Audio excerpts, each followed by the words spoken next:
Welcome to Soft Hour Library. Tonight's story begins now. Close your eyes and rest. Chapter 53. Mr. Wickham was so perfectly satisfied with this conversation that he never again distressed himself or provoked his dear sister Elizabeth by introducing the subject of it, and she was pleased to find that she had said enough to keep him quiet. The day of his and Lydia's departure soon came, and Mrs. Bennet was forced to submit to a separation, which, as her husband by no means entered into her scheme of their all going to Newcastle, was likely to continue at least a 12-month.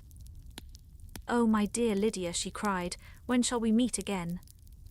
"Oh, Lord, I don't know. Not these 2 or 3 years, perhaps. Write to me very often, my dear. As often as I can. But you know married women have never much time for writing. My sisters may write to me. They will have nothing else to do." Mr. Wickham's adieus were much more affectionate than his wife's. He smiled, looked handsome, and said many pretty things. "He is as fine a fellow," said Mr. Bennet as soon as they were out of the house, "as ever I saw. He simpers and smirks and makes love to us all. I am prodigiously proud of him. I defy even Sir William Lucas himself to produce a more valuable son-in-law." The loss of her daughter made Mrs. Bennet very dull for several days. "I often think," said she, "that there is nothing so bad as parting with one's friends. One seems so forlorn without them. This is the consequence, you see, madam, of marrying a daughter," said Elizabeth. "It must make you better satisfied that your other 4 are single. It is no such thing.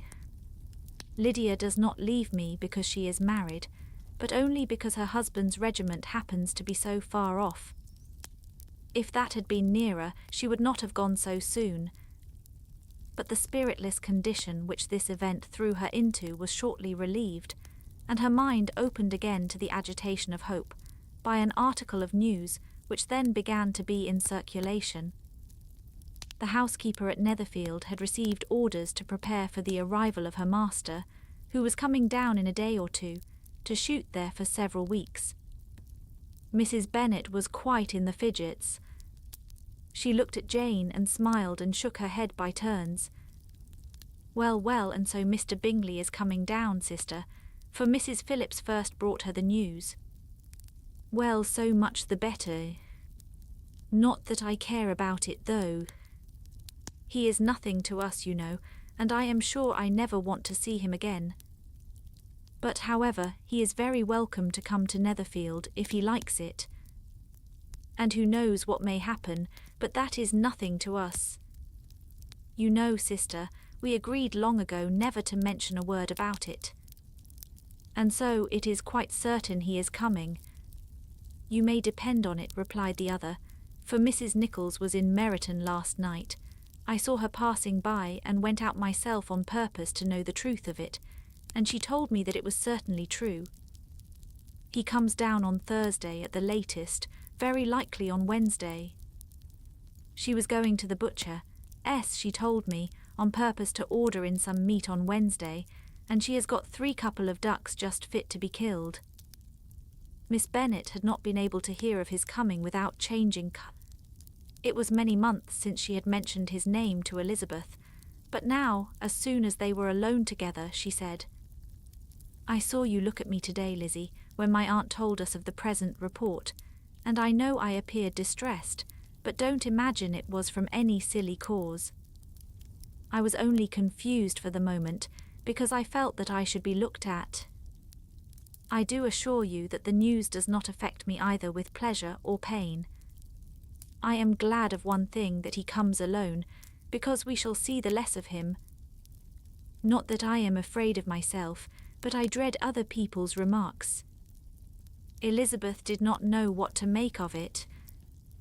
Had she not seen him in Derbyshire, she might have supposed him capable of coming there with no other view than what was acknowledged, but she still thought him partial to Jane, and she wavered as to the greater probability of his coming there with his friend's permission, or being bold enough to come without it.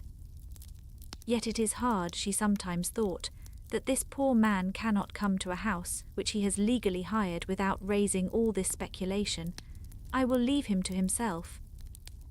In spite of what her sister declared, and really believed to be her feelings, in the expectation of his arrival, Elizabeth could easily perceive that her spirits were affected by it. They were more disturbed, more unequal, than she had often seen them. The subject which had been so warmly canvassed between their parents about a 12-month ago was now brought forward again. "As soon as ever Mr. Bingley comes, my dear," said Mrs. Bennet, "you will wait on him, of course." "No, no. You forced me into visiting him last year, and promised, if I went to see him, he should marry one of my daughters. But it ended in nothing, and I will not be sent on a fool's errand again." His wife represented to him how absolutely necessary such an attention would be from all the neighbouring gentlemen on his returning to Netherfield. "Teas and etiquette I despise," said he. "If he wants our society, let him seek it. He knows where we live. I will not spend my hours in running after my neighbours every time they go away and come back again. Well, all I know is that it will be abominably rude if you do not wait on him. But however, that shan't prevent my asking him to dine here. I am determined. We must have Mrs. Long and the Goodings soon. That will make 13 with ourselves, so there will be just room at table for him." Consoled by this resolution, she was the better able to bear her husband's incivility, though it was very mortifying to know that her neighbours might all see Mr. Bingley, in consequence of it, before they did. As the day of his arrival drew near, "I begin to be sorry that he comes at all," said Jane to her sister. "It would be nothing. I could see him with perfect indifference, but I can hardly bear to hear it thus perpetually talked of. My mother means well, but she does not know, no one can know, how much I suffer from what she says. Happy shall I be when his stay at Netherfield is over." "I wish I could say anything to comfort you," replied Elizabeth, "but it is wholly out of my power.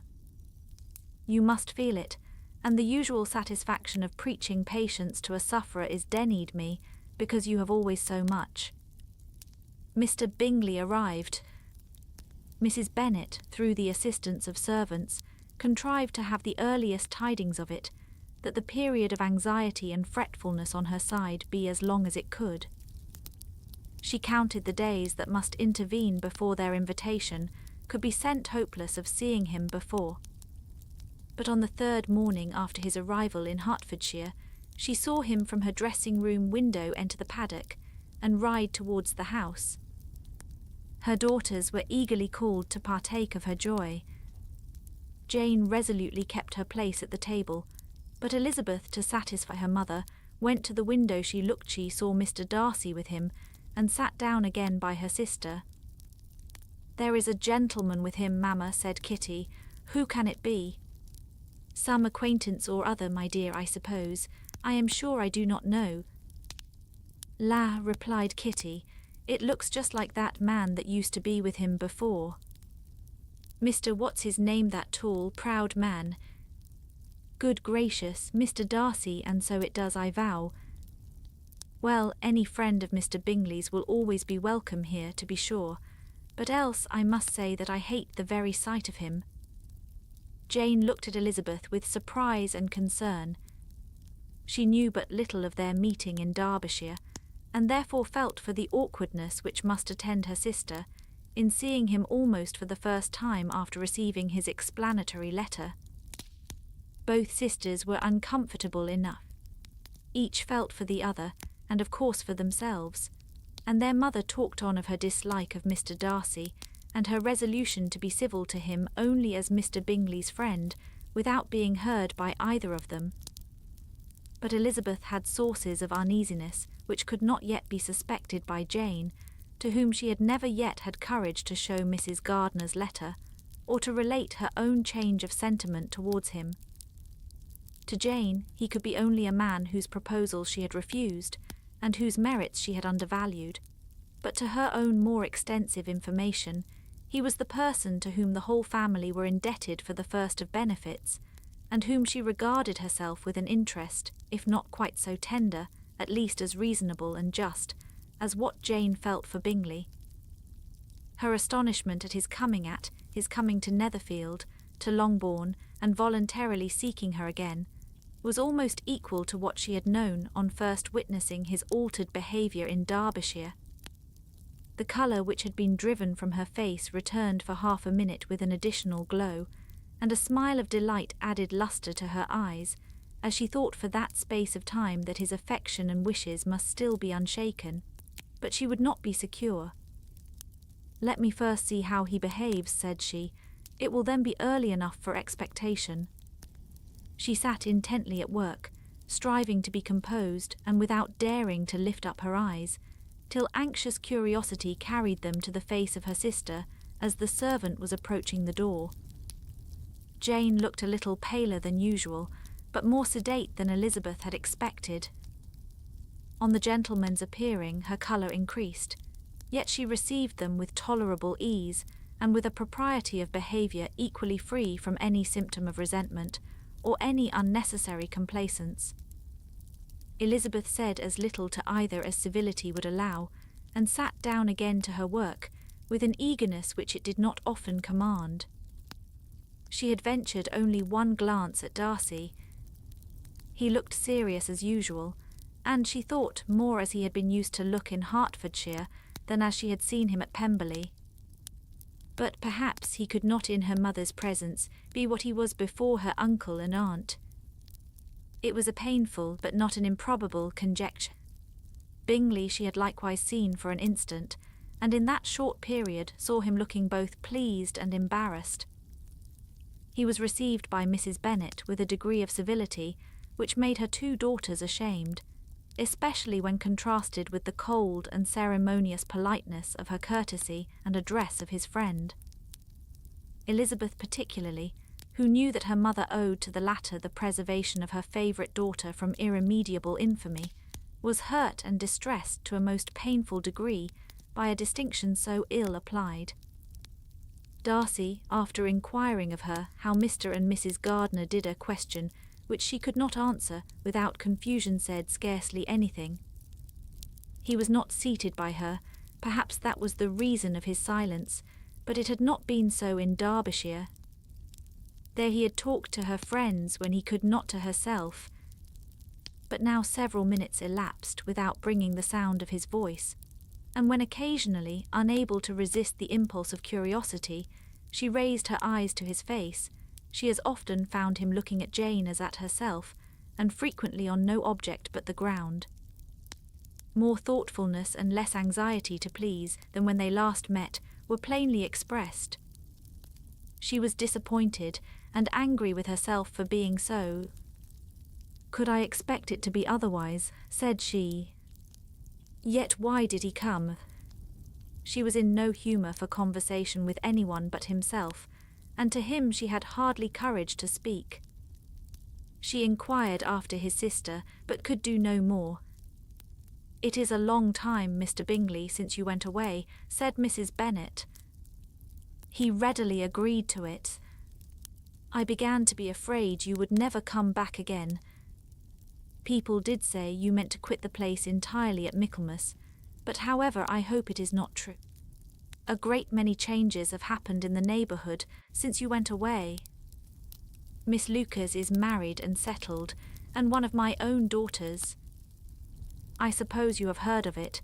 Indeed, you must have seen it in the papers. It was in the Times and the Courier, I know, though it was not put in as it ought to be. It was only said, lately George Wickham-esque, to Miss Lydia Bennet, without there being a syllable said of her father, or the place where she lived, or anything. It was my brother Gardiner's drawing up too, and I wonder how he came to make such an awkward business of it." "Did you see it?" Bingley replied that he did, and made his congratulations. Elizabeth dared not lift up her eyes. How Mr. Darcy looked, therefore, she could not tell. "It is a delightful thing, to be sure, to have a daughter well married," continued her mother, "but at the same time, Mr. Bingley, it is very hard to have her taken away from me. They are gone down to Newcastle, a place quite northward it seems, and there they are to stay, I do not know how long. His regiment is there, for I suppose you have heard of his leaving the shire, and of his being gone into the regulars. Thank heaven, he has some friends, though perhaps not so many as he deserves." Elizabeth, who knew this to be levelled at Mr. Darcy, was in such misery of shame that she could hardly keep her seat. It drew from her, however, the exertion of speaking, which nothing else had so effectually done before, and she asked Bingley whether he meant to make any stay in the country at present. "A few weeks, he believed." "When you have killed all your own birds, Mr. Bingley," said her mother, "I beg you will come here and shoot as many as you please on Mr. Bennet's manor. I am sure he will be vastly happy to oblige you, and will save all the best of the coveys for you." Elizabeth's misery increased at such unnecessary, such officious attention. Were the same fair prospect to arise at present as had flattered them a year ago, everything, she was persuaded, would be hastening to the same vexatious conclusion. At that instant she felt that years of happiness could not make Jane or herself amends for moments of such painful confusion. "The first wish of my heart," said she to herself, "is never more to be in company with either of them. Their society can afford no pleasure that will atone for such wretchedness as this. Let me never see either one or the other again." Yet the misery, for which years of happiness were to offer no compensation, received soon afterwards material relief, from observing how much the beauty of her sister rekindled the admiration of her former lover. When first he came in, he had spoken to her but little, but every 5 minutes seemed to be giving her more of his attention. He found her as handsome as she had been last year, as good-natured and as unaffected, though not quite so chatty. Jane was anxious that no difference should be perceived in her at all, and was really persuaded that she talked as much as ever, but her mind was so busily engaged that she did not always know when she was silent. When the gentleman rose to go away, Mrs. Bennet was mindful of her intended civility, and they were invited and engaged to dine at Longbourn in a few days' time. "You are quite a visit in my debt, Mr. Bingley," she added, "for when you went to town last winter, you promised to take a family dinner with us as soon as you returned. I have not forgot, you see, and I assure you I was very much disappointed that you did not come back and keep your engagement." Bingley looked a little silly at this reflection, and said something of his concern at having been prevented by business. They then went away. Mrs. Bennet had been strongly inclined to ask them to stay and dine there that day, but though she always kept a very good table, she did not think anything less than 2 courses could be good enough for a man on whom she had such anxious designs, or satisfy the appetite and pride of one who had 10,000 a year. Chapter 54. As soon as they were gone, Elizabeth walked out to recover her spirits, or, in other words, to dwell without interruption on those subjects which must deaden them more. Mr. Darcy's behaviour astonished and vexed her. "Why, if he came only to be silent, grave, and indifferent," said she, "did he come at all? She could settle it in no way that gave her pleasure. He could be still amiable, still pleasing to my uncle and aunt when he was in town, and why not to me? If he fears me, why come hither? If he no longer cares for me, why silent? Teasing, teasing man, I will think no more about him." Her resolution was for a short time involuntarily kept by the approach of her sister, who joined her with a cheerful look, which showed her better satisfied with their visitors than Elizabeth. "Now," said she, "that this first meeting is over, I feel perfectly easy. I know my own strength, and I shall never be embarrassed again by his coming. I am glad he dines here on Tuesday. It will then be publicly seen that on both sides we meet only as common and indifferent acquaintance." "Yes, very indifferent indeed," said Elizabeth laughingly. "Oh, Jane, take care." My dear Lizzie, you cannot think me so weak as to be in danger now. I think you are in very great danger of making him as much in love with you as ever. They did not see the gentleman again till Tuesday, and Mrs. Bennet, in the meanwhile, was giving way to all the happy schemes which the good humour and common politeness of Bingley, in half an hour's visit, had revived. On Tuesday there was a large party assembled at Longbourn, and the two who were most anxiously expected, to the credit of their punctuality as sportsmen, were in very good time. When they repaired to the dining-room, Elizabeth eagerly watched to see whether Bingley would take the place which, in all their former parties, had belonged to him by her sister. Her prudent mother, occupied by the same ideas, forbore to invite him to sit by herself. On entering the room he seemed to hesitate, but Jane happened to look round and happened to smile. It was decided. He placed himself by her. Elizabeth, with a triumphant sensation, looked towards his friend. He bore it with noble indifference, and she would have imagined that Bingley had received his sanction to be happy, had she not seen his eyes likewise turned towards Mr. Darcy, with an expression of half-laughing alarm. His behaviour to her sister was such during dinner-time as showed an admiration of her, which, though more guarded than formerly, persuaded Elizabeth that, if left wholly to himself, Jane's happiness and his own would be speedily secured. Though she dared not depend upon the consequence, she yet received pleasure from observing his behaviour. It gave her all the animation that her spirits could boast, for she was in no cheerful humour. Mr. Darcy was almost as far from her as the table could divide them. He was on one side of her mother. She knew how little such a situation would give pleasure to either, or make either appear to advantage. She was not near enough to hear any of their discourse, but she could see how seldom they spoke to each other, and how formal and cold was their manner whenever they did.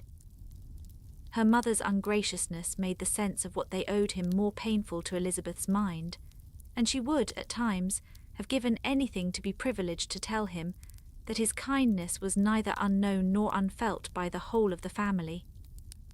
She was in hopes that the evening would afford some opportunity of bringing them together, that the whole of the visit would not pass away without enabling them to enter into something more of conversation than the mere ceremonious salutation attending his entrance.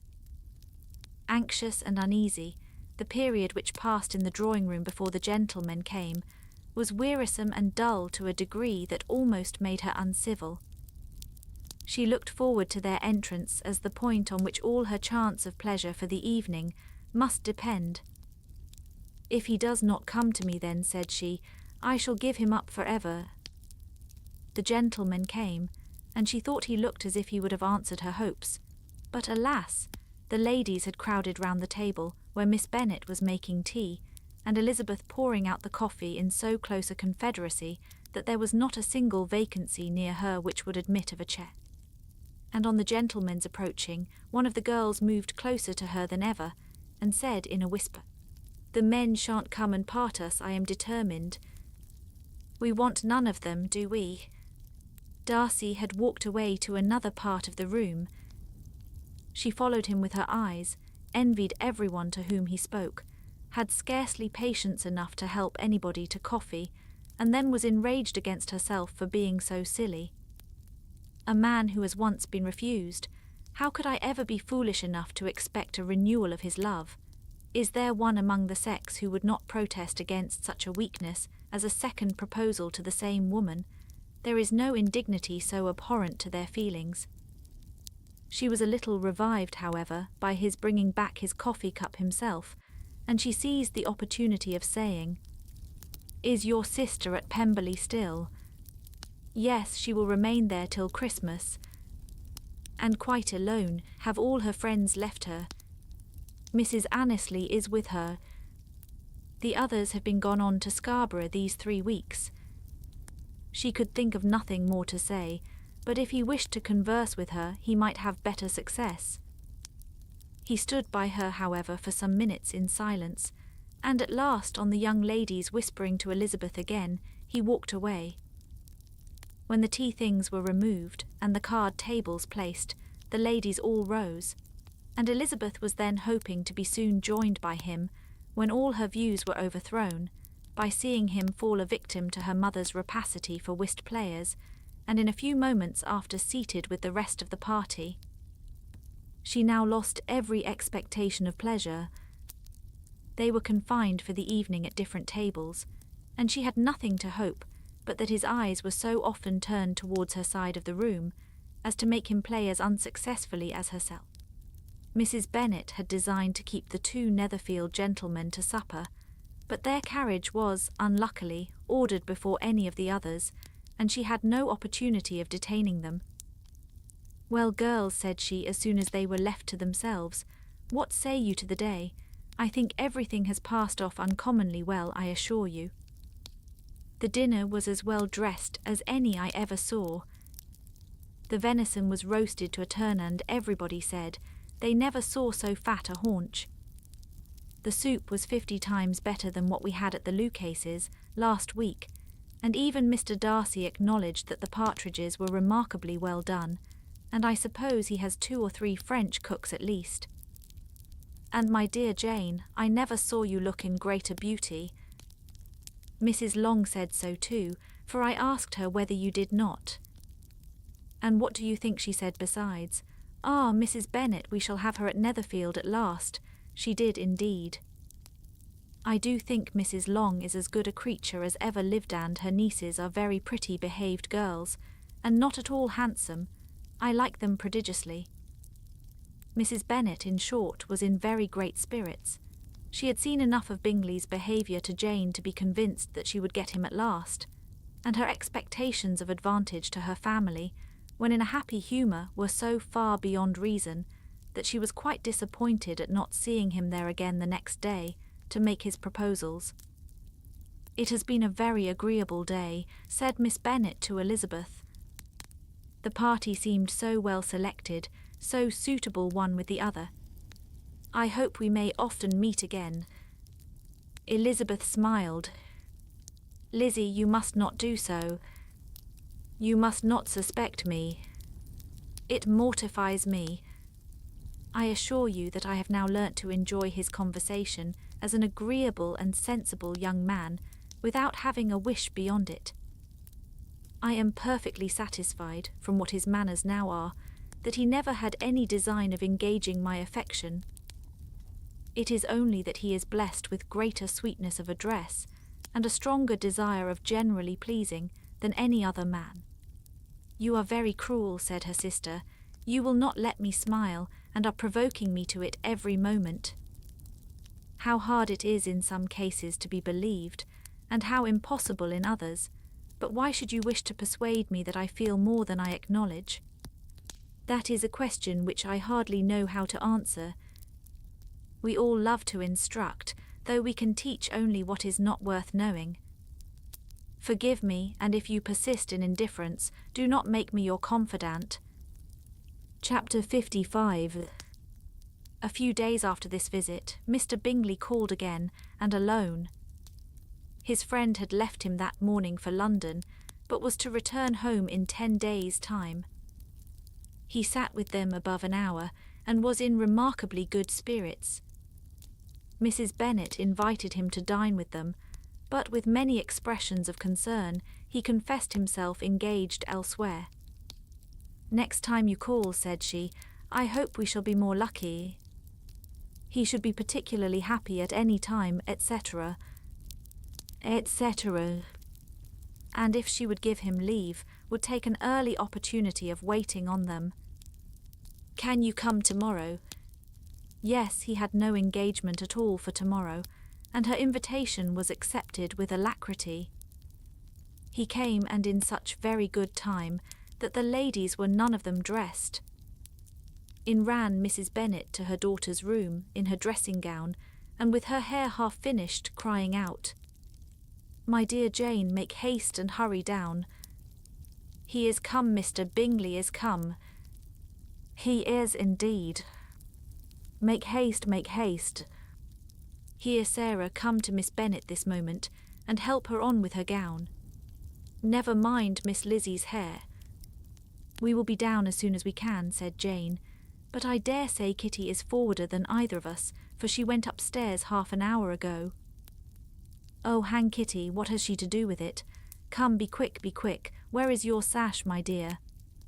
But when her mother was gone, Jane would not be prevailed on to go down without one of her sisters. The same anxiety to get them by themselves was visible again in the evening. After tea, Mr. Bennet retired to the library, as was his custom, and Mary went upstairs to her instrument. 2 obstacles of the 5 being thus removed, Mrs. Bennet sat looking and winking at Elizabeth and Catherine for a considerable time, without making any impression on them. Elizabeth would not observe her, and when at last Kitty did, she very innocently said, "What is the matter, mamma? What do you keep winking at me for? What am I to do?" "Nothing, child, nothing. I did not wink at you." She then sat still 5 minutes longer, but unable to waste such a precious occasion, she suddenly got up, and saying to Kitty, "Come here, my love, I want to speak to you," took her out of the room. Jane instantly gave a look at Elizabeth, which spoke her distress at such premeditation, and her entreaty that she would not give in to it. In a few minutes, Mrs. Bennet half opened the door and called out, "Lizzie, my dear, I want to speak with you." Elizabeth was forced to go. "We may as well leave them by themselves, you know," said her mother as soon as she was in the hall. "Kitty and I are going upstairs to sit in my dressing-room." Elizabeth made no attempt to reason with her mother, but remained quietly in the hall till she and Kitty were out of sight, then returned into the drawing-room. Mrs. Bennet's schemes for this day were ineffectual. Bingley was everything that was charming, except the professed lover of her daughter. His ease and cheerfulness rendered him a most agreeable addition to their evening party, and he bore with the ill-judged officiousness of the mother, and heard all her silly remarks with a forbearance and command of countenance particularly grateful to the daughter. He scarcely needed an invitation to stay supper, and before he went away an engagement was formed, chiefly through his own and Mrs. Bennet's means, for his coming next morning to shoot with her husband. After this day, Jane said no more of her indifference. Not a word passed between the sisters concerning Bingley, but Elizabeth went to bed in the happy belief that all must speedily be concluded, unless Mr. Darcy returned within the stated time. Seriously, however, she felt tolerably persuaded that all this must have taken place with that gentleman's concurrence. Bingley was punctual to his appointment, and he and Mr. Bennet spent the morning together, as had been agreed on. The latter was much more agreeable than his companion expected. There was nothing of presumption or folly in Bingley that could provoke his ridicule or disgust him into silence, and he was more communicative and less eccentric than the other had ever seen him. Bingley, of course, returned with him to dinner, and in the evening Mrs. Bennet's invention was again at work to get everybody away from him and her daughter. Elizabeth, who had a letter to write, went into the breakfast-room for that purpose soon after tea, for as the others were all going to sit down to cards, she could not be wanted to counteract her mother's schemes. But on her returning to the drawing-room when her letter was finished, she saw, to her infinite surprise, there was reason to fear that her mother had been too ingenious for her. On opening the door, she perceived her sister and Bingley standing together over the hearth, as if engaged in earnest conversation, and had this led to no suspicion, the faces of both, as they hastily turned round and moved away from each other, would have told it all. Their situation was awkward enough, but hers she thought was still worse. Not a syllable was uttered by either, and Elizabeth was on the point of going away again, when Bingley, who as well as the other had sat down, suddenly rose, and, whispering a few words to her sister, ran out of the room. Jane could have no reserves from Elizabeth, where confidence would give pleasure, and instantly embracing her acknowledged with the liveliest emotion that she was the happiest creature in the world. "'Tis too much," she added, "by far too much. I do not deserve it." Oh, why is not everybody as happy? Elizabeth's congratulations were given with a sincerity, a warmth, a delight, which words could but poorly express. Every sentence of kindness was a fresh source of happiness to Jane, but she would not allow herself to stay with her sister, or say half that remained to be said for the present. "I must go instantly to my mother," she cried. I would not on any account trifle with her affectionate solicitude, or allow her to hear it from anyone but myself. He is gone to my father already. Oh, Lizzie, to know that what I have to relate will give such pleasure to all my dear family, how shall I bear so much happiness? She then hastened away to her mother, who had purposely broken up the card party, and was sitting upstairs with Kitty. Elizabeth, who was left by herself, now smiled at the rapidity and ease with which an affair was finally settled, that had given them so many previous months of suspense and vexation. "And this," said she, "is the end of all his friends' anxious circumspection, of all his sister's falsehood and contrivance, the happiest, wisest, and most reasonable end." In a few minutes she was joined by Bingley, whose conference with her father had been short and to the purpose. "Where is your sister?" said he hastily as he opened the door. "With my mother upstairs. She will be down in a moment, I dare say." He then shut the door and, coming up to her, claimed the good wishes and affection of a sister. Elizabeth honestly and heartily expressed her delight in the prospect of their relationship. They shook hands with great cordiality, and then, till her sister came down, she had to listen to all he had to say of his own happiness and of Jane's perfections, and in spite of his being a lover, Elizabeth really believed all his expectations of felicity to be rationally founded, because they had for basis the excellent understanding and super-excellent disposition of Jane, and a general similarity of feeling and taste between her and himself. It was an evening of no common delight to them all.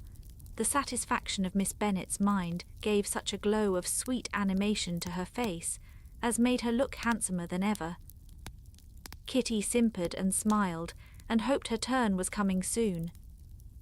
Mrs. Bennet could not give her consent, or speak her approbation in terms warm enough to satisfy her feelings, though she talked to Bingley of nothing else for half an hour, and when Mr. Bennet joined them at supper, his voice and manner plainly showed how really happy he was. Not a word, however, passed his lips in allusion to it, till their visitor took his leave for the night, but as soon as he was gone, he turned to his daughter and said, "Jane, I congratulate you. You will be a very happy woman." Jane went to him instantly, kissed him, and thanked him for his goodness. "You are a good girl," he replied, "and I have great pleasure in thinking you will be so happily settled. I have not a doubt of your doing very well together. Your tempers are by no means unlike.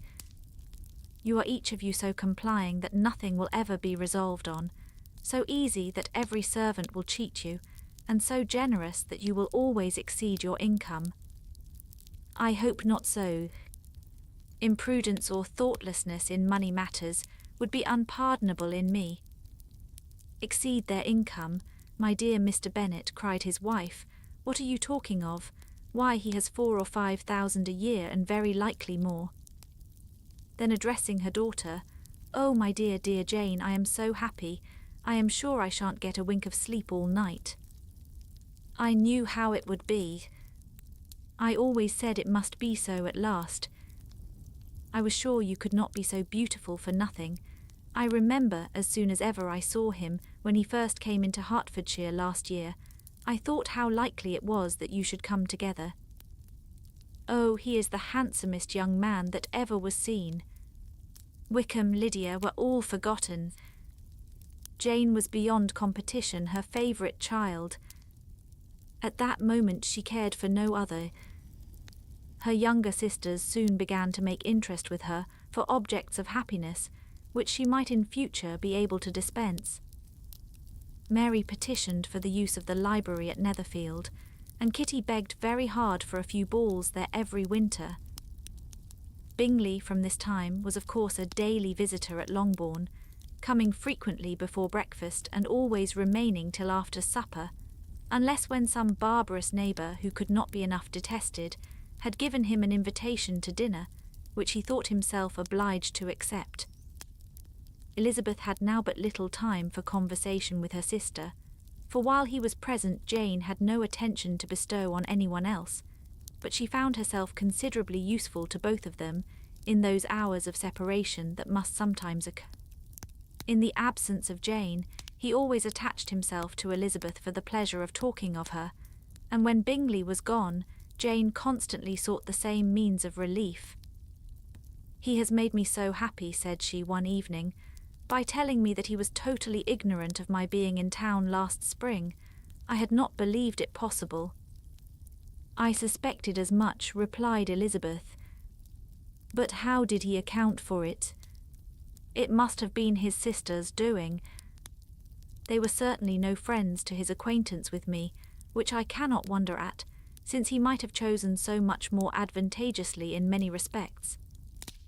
But when they see, as I trust they will, that their brother is happy with me, they will learn to be contented, and we shall be on good terms again, though we can never be what we once were to each other." "That is the most unforgiving speech," said Elizabeth, "that I ever heard you utter. Good girl, it would vex me, indeed, to see you again the dupe of Miss Bingley's pretended regard. Would you believe it, Lizzie, that when he went to town last November he really loved me, and nothing but a persuasion of my being indifferent would have prevented his coming down again. He made a little mistake, to be sure, but it is to the credit of his modesty." This naturally introduced a panegyric from Jane on his diffidence, and the little value he put on his own good qualities. Elizabeth was pleased to find that he had not betrayed the interference of his friend, for though Jane had the most generous and forgiving heart in the world, she knew it was a circumstance which must prejudice her against him. "I am certainly the most fortunate creature that ever existed," cried Jane. "Oh, Lizzie, why am I thus singled from my family and blessed above them all? If I could but see you as happy, if there were but such another man for you. If you were to give me 40 such men, I never could be so happy as you. Till I have your disposition, your goodness, I never can have your happiness. No, no, let me shift for myself, and perhaps if I have very good luck, I may meet with another Mr. Collins in time." The situation of affairs in the Longbourn family could not be long a secret. Mrs. Bennet was privileged to whisper it to Mrs. Phillips, and she ventured, without any permission, to do the same by all her neighbours in Meryton. The Bennets were speedily pronounced to be the luckiest family in the world, though only a few weeks before, when Lydia had first run away, they had been generally proved to be marked out for misfortune. Chapter 56. One morning, about a week after Bingley's engagement with Jane had been formed, as he and the females of the family were sitting together in the dining-room, their attention was suddenly drawn to the window by the sound of a carriage, and they perceived a chaise and four driving up the lawn. It was too early in the morning for visitors, and besides, the equipage did not answer to that of any of their neighbours. The horses were post, and neither the carriage nor the livery of the servant who preceded it were familiar to them. As it was certain, however, that somebody was coming, Bingley instantly prevailed on Miss Bennet to avoid the confinement of such an intrusion, and walk away with him into the shrubbery. They both set off, and the conjectures of the remaining three continued, though with little satisfaction, till the door was thrown open, and their visitor entered. It was Lady Catherine de Bourgh. They were of course all intending to be surprised, but their astonishment was beyond their expectation, and on the part of Mrs. Bennet and Kitty, though she was perfectly unknown to them, even inferior to what Elizabeth felt. She entered the room with an air more than usually ungracious, made no other reply to Elizabeth's salutation than a slight inclination of the head, and sat down without saying a word. Elizabeth had mentioned her name to her mother on her ladyship's entrance, though no request of introduction had been made. Mrs. Bennet, all amazement, though flattered by having a guest of such high importance, received her with the utmost politeness. After sitting for a moment in silence, she said very stiffly to Elizabeth, "I hope you are well, Miss Bennet. That lady, I suppose, is your mother." Elizabeth replied very concisely that she was. "And that, I suppose, is one of your sisters,"